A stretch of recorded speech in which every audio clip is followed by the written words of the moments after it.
এ যেন বহু বছরের পরিত্যক্ত এক ধ্বংসের নগরী। দেখে বোঝার উপায় নেই এটি রাজধানী কিয়েভের পার্শ্ববর্তী একটি এলাকা। যেদিকেই চোখ যায় কেবল ধ্বংসযজ্ঞ। রাস্তায় পড়ে আছে রুশ বাহিনীর বিধ্বস্ত সামরিক যান, ছড়িয়ে ছিটিয়ে আছে বহু মরদেহ, যাদের প্রায় সবাই বেসামরিক নাগরিক।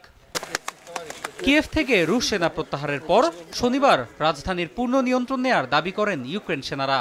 একই সঙ্গে একে রাশিয়ার বিরুদ্ধে বড় বিজয় হিসেবেও অভিহিত করেন তারা। রাজধানীর নিয়ন্ত্রণ নেয়ার পর কিয়েভ ও এর আশপাশের বেশ কিছু এলাকার ভিডিও প্রকাশ করে ইউক্রেন সেনাবাহিনী।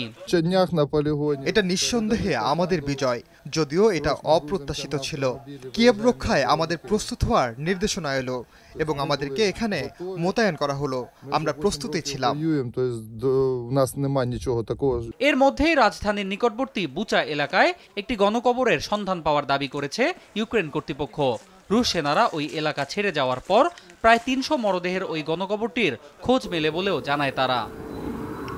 রাশিয়ার বিরুদ্ধে ইউক্রেনের পূর্ব এবং দক্ষিণাঞ্চল দখলে নেয়ার চেষ্টার অভিযোগ করেছেন প্রেসিডেন্ট ভলোদিমির জেলেনস্কি। একই সঙ্গে মারিউপোল ও কিয়েভ পুনরুদ্ধার করায় ইউক্রেন সেনাদের ভূয়সী প্রশংসাও করেন তিনি।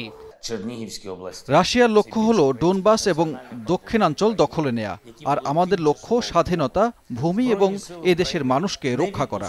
তাদের রুখতে যা যা করণীয় আমরা তার সবকিছুই করব। এদিকে সংকট সমাধানে উভয় পক্ষের ভার্চুয়াল শান্তি আলোচনা চলমান রয়েছে জানিয়ে এতে কিয়েভের দেয়া প্রধান প্রস্তাবগুলোর বিষয়ে মস্কো মৌখিক সম্মতি জানিয়েছে বলে দাবি করেছেন ইউক্রেন প্রতিনিধিরা। অন্যয় কর্মকার, সময় সংবাদ।